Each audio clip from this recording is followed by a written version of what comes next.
So yun na nga guys. So may process ako kayo na last pay later.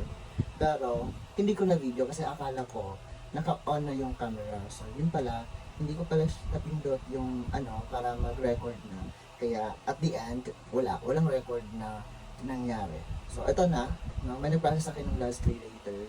Sa mga nagtatanong dyan, yes, open na po yung last pay later, convert to cash. At via checkout po siya. Meaning via checkout, i-order po natin ang item, tapos ipambayad po natin yung last pay later mo. So, para sa ano, papakita ko po sa inyo na nakapag-order talaga si ma'am. So, ayun na. So, sa mga may last pay later dyan, pwede nyo ako i-PM sa Kenneth Cabanas at saka sa Setflix All Shop na shop. Yun lang, God bless.